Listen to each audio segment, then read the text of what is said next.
কেমন আছো জি ভাই বহিনারা?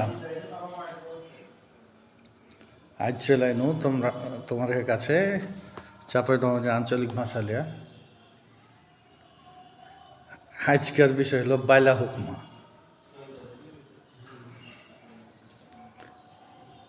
বাইলা হুকমা মানে হলো সহজ সরল, মানে চতুর্চালাক লয়, নরম সরম।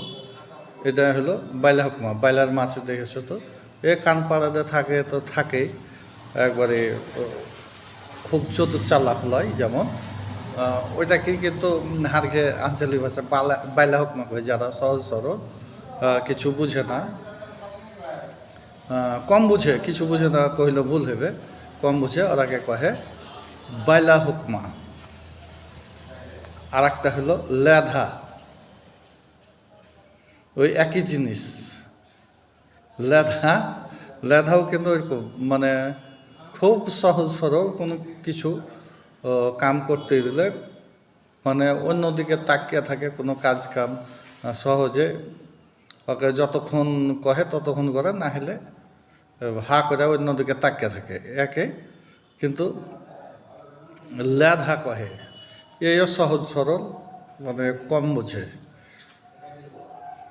আর একটা হলো লিখাটুয়া, যারা কাজ কাম করে না, বাড়িতে খায় আর ঘুরে বেড়ায়, বাড়ির কাম কাজও করে না, তখন ওই বেশিরভাগ ও মা খালারাই কহে যে এত খৈলা কেনে, এত লিক খাটুয়া কেনে, খৈলা লিক খাটুয়া এগুলা একই জিনিস। এগুলা বেটা ছেলের ব্যাপারে কিন্তু এসব ভাষাগুলা প্রয়োগ করা হয়। আর বেটি ছেলেকে কহে লিস্তি,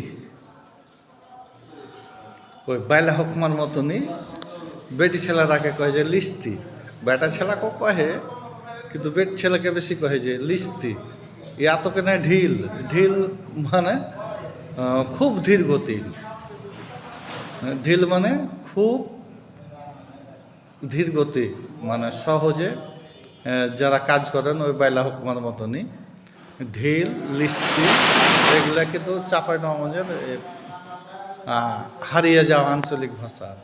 এসব ভাষায় আগের মানুষ বেশিরভাগই কহিত, এখন সবাই সাধু চলিত ভাষা কইতে লেগেছে, কিছু বাহিরকার মাতৃভাষা লিয়া সব খেপে গেছে।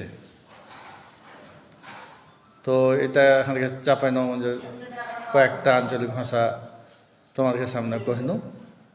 সবাইকে ধন্যবাদ, ভালো থাকবে, আসসালামু আলাইকুম।